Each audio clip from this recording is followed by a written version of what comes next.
Good morning, welcome back to our channel. আশা করি তোমরা প্রত্যেকে ভালো আছো, আমরাও ঠিক আছি। প্রমি এখনো ঘুমাচ্ছে, আমার স্নান দান হয়ে গেছে। এখানে আমি চিকেনটা বসিয়েও দিয়েছি, হচ্ছে যেরকমটা পোস্তা দিয়ে আমি চলে যাই সেরকমই।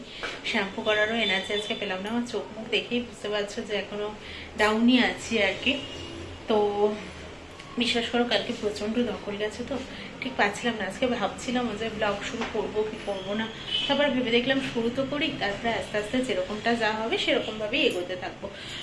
ডেইলি ব্লগিং এরকম একটা জিনিস যেটা প্ল্যানিং মাফিক কিছুই হয় না, যেরকম দিন চলতে থাকে সেরকমই হয়। আমি প্ল্যান করে রাখবো যে আজকে আমি ঘুরতে যাবো এখানে, সেটা হয়তো বৃষ্টির জন্য হলোই না, তো তাই জন্য সেরকম ভাবে প্ল্যান মাফিক তো কিছুই এগোনো যায় না, তবে চেষ্টা করি আমরা।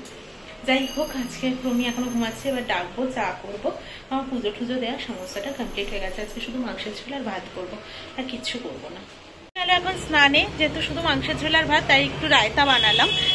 ওর জন্য স্নানে গেল বলে আমি রায়তাটা বানিয়ে রাখলাম, কারণ দইটা ঠান্ডাটাও চলে যাবে, আর নুন গোলমরিচ গুঁড়ো যা দিই সেটাও বেশ দইয়ের সাথে মিশে যাবে আর কি, তাই জন্য দিলাম।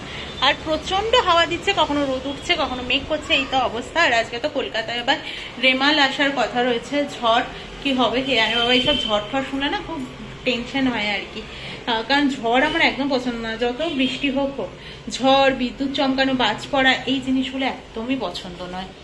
এখন বেরোচ্ছি, কোথাওই না, সামনেই যাবো, মায়ের চিকেন মনে যাবো, মাছটা কিনতে হবে, মাছ শেষ হয়ে গেছে, তো সেই জন্যই বাবা সেই জন্যই যাচ্ছি।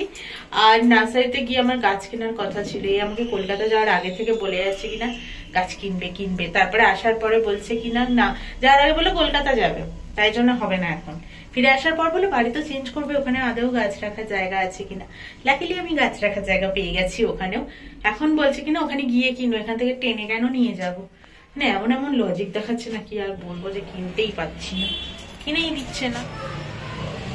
গুড মর্নিং, আজকে হচ্ছে সোমবার মর্নিং। আজকে এই ব্লগটা শুরু করেছিলাম সানডে থেকে, কিন্তু কালকে তোমরা জানো আমার শরীরটা ডাউন ছিল, ভালো লাগছিল না ঠিক, তাই আর কন্টিনিউ করিনি আমি ব্লগটাকে। তো আজকে নিয়ে আবার কন্টিনিউ হচ্ছে ব্লগটা। তো আজকে তো প্রমিত ছুটি, তোমরা সবাই জানো। আমার স্নান দান হয়ে গেছে, জামা কাপড় আমি মেলে দিয়েছি, এখানে ঠাকুর পুজো হয়ে গেছে, ঘর মোজা সবটাই হয়ে গেছে। আর এইখানে আজকে ডাল করব, মাছ পাতুরি করব। তো এখানে দেখো আমি সবজি টবজি কেটে রেখেছি, তোমাদেরকে পরে দেখাচ্ছি। এখানে বেগুন কুমড়ো কেটে রেখেছি, এখানে মাছটাকে নুন হলুদ মাখিয়ে রেখে দিয়েছি, আর এখানে মশলাটা রয়েছে। তো এইসব কাজকর্ম আমি এগিয়ে রেখে দিয়েছিলাম, একটু পরেই রান্না করব। এখন চাটা করে প্রমিকে ডাকবো। এখানে ওর জন্য চাটা বসিয়ে দিয়েছি। আর এই দেখো কুমড়োগুলোকে একদম পাতলা পাতলা করে কেটেছি, বেগুনগুলোকে একদম পাতলা পাতলা করে কেটেছি। বেগুনটায় না একদম বীজ ছিল না, এটা একটা ভালো হয়েছে।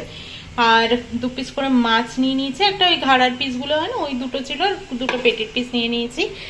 আর এইটা করব ওই জন্যই আমি একটু পাতলা ছোট দেখে পিস নিলাম, বেশি মোটা মোটা পিস হলে না মাছটাকে ভেজে নিতে হতো, কিন্তু আজকে আমি কাঁচা মাছই করবো ভেবেছি।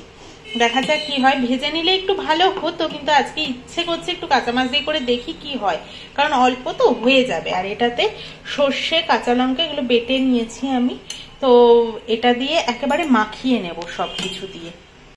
এই দেখো সব ভালো করে মাখিয়ে নিয়েছি। তোমরা যারা একটু মোটা মোটা করে কাটবে, বা এর আগেও আমি ওটাও দেখিয়েছিলাম যে কুমড়ো আর বেগুনটাকেও তেলে ভেজে নিতে পারো একটু কালো জিরে ফোড়ন দিয়ে, আর মাছগুলোকেও একটু ভেজে নিয়ে দেন মাখিয়ে বসাতে পারো, ওটা আরেক ধরনের টেস্ট হয়। আশা করি আজকেরটা আরেক ধরনের টেস্ট হবে। তো ওটাও আমরা করে খেয়েছি, ওটাও বেশ ভালো লাগে খেতে, ওটা আমি প্রচুর খেতাম বাপের বাড়িতেও ভাজা করে। মা আজকে আমাকে বলছে তুই ভাজা করবি না, বলছি না আজকে দেখবো এটার টেস্টটা কেমন হয়। আশা করি খারাপ হবে না, ভালোই হবে, কারণ মাছের পিসগুলো বেশি মোটা নয়, নুন হলুদ ঢুকবে বলে, মানে নুন টেস্ট এগুলো ঢুকবে বলে আমার মনে হয়।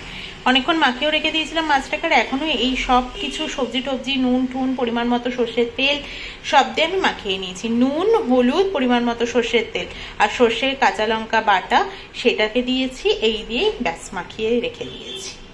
এখন বাজে 12:31। আজকে হাসতে হাসতে খেলতে খেলতে আমার রান্না হয়ে গেছে, ভাত বসিয়ে দিয়েছি, আনারসটা কাটলাম, এখানে ডালটা হয়ে গেছে, ডালটা পুরো টাইটাই হয়েছে এই বাটিটাতে, পেঁয়াজ ফোড়ন দিয়ে ডালটা বানিয়েছি। আর মাছ পাতুরিটা, হ্যাঁ প্লেটটা গরম, চাপা দেওয়া আছে, প্লেটটা দিয়ে চাপা দিয়ে করেছি। এই যে দেখো একদম পোড়া পোড়া করে শুকনো শুকনো করে একদম এই পাতুরিটা, ব্যাস এই হচ্ছে আজকে রান্না বান্না। এখন বাজে বিকেল 6:10। প্রমি আর আমি একটু বেরোবো, কোথায় যাব তাও জানি না, জাস্ট বেরোবো। আর ও তো আমাকে খুব মাঠে নিয়ে গেল, আমি চালালাম, প্র্যাকটিস করলাম, কি আর বলবো। 4 দিন ধরে পুরো প্র্যাকটিসই বন্ধ। আবার আমার হাত ব্যথা শুরু হবে, পা ব্যথা শুরু হবে, যা আবার একটু ধাতস্থ হচ্ছিল, আবারও শুরু হবে। যাই হোক, এখন সত্যি কথা বলতে প্রচন্ড চাপ যাচ্ছিল মাথার উপর। হেডেক তো বিশালই, এখন বুঝতেই পারছো। কালকে না ঠিক করে ভ্লগ বানাতে পেরেছি, না আজকে বানাতে পারছি। আজকে শরীর আমার ঠিক আছে, শরীরে কালকে একটু রেস্ট নিয়েছি, ঠিক হয়ে গেছে। কিন্তু মাথার উপর না এখন একটা বিশাল হেডেক রয়েছে প্রমিরার আমার। মানে আজকে না বাড়িতে প্যাকার্স অ্যান্ড মুভার্সের লোক এসেছিল, সব ঠিক হয়ে গেছে, তাদেরকেও আমরা অ্যাডভান্স করে দিয়েছি। তো তাদের সাথেই কি যেন নাম ছিল গো, জিভা না?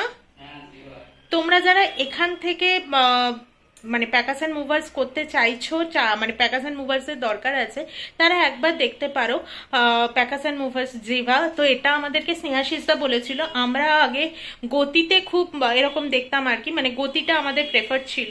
তো কিন্তু এখন দেখছি এই জিভাটা বেশি, মানে একদম রিজনেবল প্রাইসের মধ্যে সব ঠিকঠাক হচ্ছে। দেখো একদম রিজনেবল বলছি মানে যে 2-3 হবে সেটা তো পসিবল না, তো সেরকম কখনোই হয় না।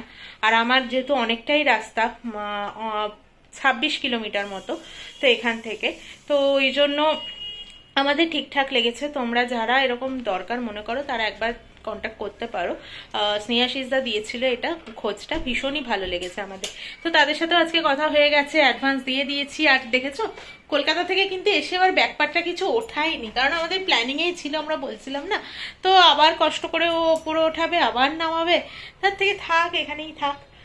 তো এইসব মাথার মধ্যে তো চলছে, খুব মানে প্রেশারেই চলছে এখন। ডেটও ঠিক হয়ে গেছে, আমরা জুলাইয়ের কবে নাগাদ শিফট করব না করব। ফার্স্ট উইকের মধ্যেই ইচ্ছে ছিল আমাদের, তো সেরকমই হবে। এই ওনারের সাথেও কথা হয়ে গেছে। তো এই আর কি, চলো এবার একটু বেরোই।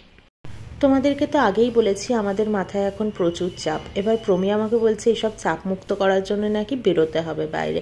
আমি বললাম কোথায় যাব আমরা? তখন বলছে যে যেদিকে দু চোখ যায়। তো আমি জানি প্রমি এরকমটা করে বেরোয় না কখনোই, ও বাড়ি থেকে ঠিক করেই একটা বেরোবে যে আমি আজকে এদিকে যাব। ঠিক তাই হলো, আমাকে না জানি ও মীনাক্ষী মলে নিয়ে চলে এসেছে। আমি না এর আগে মীনাক্ষী মল কখনো আসিনি, এটাই আমার জন্য ফার্স্ট টাইম ছিল। ওকে আমি বলেছিলাম এটা ঠিক কথাই যে এই এরিয়া ছাড়ার আগে আমরা মীনাক্ষী মলটা একবার দেখে নেব। দিদি না বহুবার মীনাক্ষী মলে এসেছে, আমাকে বলেছিল যে যাস মীনাক্ষী মলটায়। তো আমার ভেগাসিটি মলটা বেশি ভালো লেগেছে, জানি না কেন। ওখানে হয়তো শনি রোববার করে যেতাম বলে ভিড়ভাড়টা পেতাম, ভালো লাগতো। তো এখানে না মানুষের কোলাহলও দেখিনি, মানে খুব একটা ভালো লাগেনি আমার, ফাঁকা ফাঁকা। আর প্রমি তো বুঝতেই পারছে না যে কোন দিকে যাবে আর কোন দিকে যাবে না। তো আমার ভেগাসিটি মলটাই বেশি ভালো লেগেছে মীনাক্ষী মলের থেকে, জানি না কেন। ওরা হয়ে গেছে আমাদের, হ্যাবো কিছুই নেই। হ্যাঁ মীনাক্ষী মল আছে আছে আছে, যাবো এরকমটাই ভাবতাম। এর থেকে ভেগাসিটি মল বেটার আমার মনে হলো ঘুরে। তো অল্প কয়েকটাই দোকান, আর তারপরে তো 2টো ফ্লোরে আমরা গেলাম না, কারণ ফুড কোর্ট রয়েছে শুধু। এখান থেকে আমরা কিছু খাওয়া দাওয়ার কথা ভাবছি না। তো চলো এবার যাই। এই রাস্তাটা দিয়ে যখনই বানেরঘাটা রোডের দিকে যেতাম না, তখনই আমি এই মন্দিরটাকে রাস্তা থেকে দেখতাম। আর রাস্তা থেকে দেখেই আমার খুব ভালো লাগতো। হয় না বেশ সুন্দর করে সাজানো গোছানো, গাছ লাগানো, এরকম একটা মন্দির ছিল বাইরে থেকে দেখতে। তো দেখো এইটার নাম বোধহয়, মানে এই মন্দিরটার নাম বোধহয় সাই বাবা টেম্পল। আমার ঠিক মনে পড়ছে না, বাইরেটায় লেখা ছিল কিছু একটা। তো এরকম সিঁড়ি দিয়ে উঠে এসে সাই বাবার টেম্পল, আর ওই দিকটাতে রাস্তা দেখা যাচ্ছিল। আর এই দেখো সাই বাবা টেম্পলে আমরা উঠে এসেছি। আর এটা দিয়ে এই দিক দিয়ে নেমে গেলে শিবের মন্দির আছে আর গোমাতা আছে। আর যেই দিকটা তোমাদেরকে দেখালাম প্রথমে, ওই দিকটাতে আছে সন্তোষী মাতা। তো এই যে এটা হচ্ছে শিবের মন্দির, আর এই পাশে গোমাতাও রয়েছে। গোমাতাকে সবাই প্রণাম করছিল, খাওয়াচ্ছিল, এরকম করছিল। আর এই দিকটাতে রয়েছে আবার শিব ঠাকুরের বসানো, এখানটাতে বেশ ও মাথাতে জল পড়ছে, বেশ ভালো লাগছিল। আর এই দেখো সন্তোষী মাতা, ভীষণই ভাল লাগছিল দেখতে, এত সুন্দর করে সাজানো ছিল। এই জায়গাটা যেন আমার বেশি ভালো লাগছিল। আমি তো পুরো মন্দিরটাই ঘুরলাম, তবে এই জায়গাটা যেন খুবই সুন্দর। দেখো 7:30 বাজতেও যায়, আমরা সে কখন বেরিয়েছি, ভীষণ ভালো লাগে। মন্দিরটা এত সুন্দর যে কি আর বলবো, ভালো লেগেছে। এখন কি করব? এখন কি করব? বাড়ি যাবো। এখন বাড়ি যাবো এবার। মীনাক্ষী মলটা আমার তেমন একটা ভালো লাগেনি, তো যাওয়ার সময় ওকে বললাম চলো এই টেম্পলটা অনেকদিনই দেখি, এখান দিয়ে যাতায়াত করলে, তো একবার ভেতরে যাই।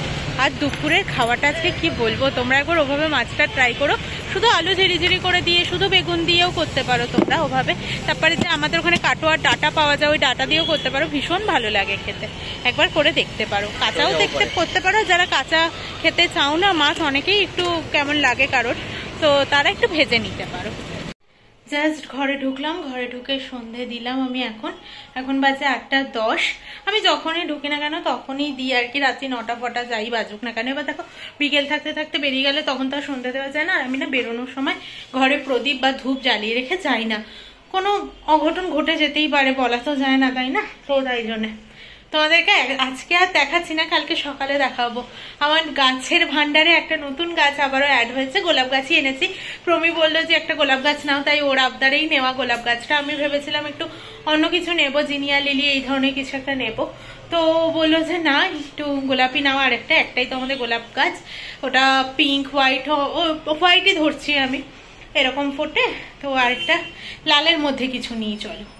তো ও প্রথমে রাজি হচ্ছিল না গাছ নেওয়ার জন্য এখান থেকে। তারপরে আজকে ওই পাকাসের মোবাইলসের দাদারা যে এসেছিলেন তারা বলেছেন যে এরপরেও যদি কিছু অ্যাড হয়, মানে ঘর দেখে গেছেন আমার কি কি আছে না আছে, কি জিনিসপত্র যাবে না যাবে। আমার মেন ভারী জিনিস যাবে হচ্ছে আমার ইনভার্টার, বিভৎস ভারী। ওটা কি করে যে ওখানে ওঠাবেও, মানে ওটাও আমরা ভাবছি আর কি। তো যাই হোক, আর একটা কথা বলি, আমি না যে ফ্ল্যাটে যাচ্ছি এবার সেখানে লিফট নেই। তো আমরা সব মেলাতে গেলে না হচ্ছিল না ঠিক, তো তাই জন্য মানে তোমাদেরকে কিছু কিছু কথা আমি বলেই দিচ্ছি আগে থেকে। তো ওখানে লিফট নেই, তো আমি প্রমিকে বললাম যে দরকার নেই। আসলে লিফটের অভ্যাস করতে করতেও না আমরা যে হাঁটতে যাই বা কিছু, এটা সবসময় হয় না। দিনের মধ্যে অন্তত যদি একবার সিঁড়ি বেয়েও ওঠানামা করা হয় তো ভালো। হ্যাঁ, বয়স্কদের জন্য একটু অসুবিধে, যেমন মামনি পাপা এরা এলে একটু অসুবিধে বুঝতে পারছি, ঠিক আছে। সারাক্ষণ তার সিঁড়ি দিয়ে ওঠানামা করবে না, দিনের মধ্যে একবারই হয়তো। তো সবারই একটু দরকার আছে এসব ব্যায়ামের।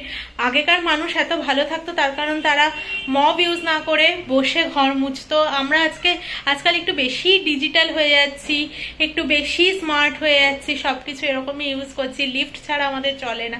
তো সবকিছু দেখতে গেলে না ভালো ঘর পাওয়া যাচ্ছিল না, তো একদিকটা কম্প্রোমাইজ করতেই হচ্ছিল। আমরা প্রথমে ভেবেছিলাম গ্রাউন্ড ফ্লোর নেব, তো গ্রাউন্ড ফ্লোর পেলাম না।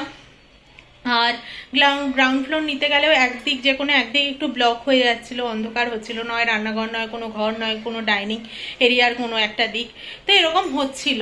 তো ওই আর কি, মানে কোনো একটা দিক তোমাকে একটু কম্প্রোমাইজ করে নিতেই হবে। তো এইসব মিলিয়ে আর প্রমিও বললো যে চলো তাহলে, আর দাদারাও বললো এরপরে কিছু অ্যাড হলেও কোনো টাকা বাড়বে বা এরকম কিছু হবে না। তো আমরা তাই জন্য একটা বড় টবে গোলাপ গাছ নিয়ে আসলাম, একটা ডার্ক রেড কালারে নিয়েছি, কালকে তোমাদের দেখাবো।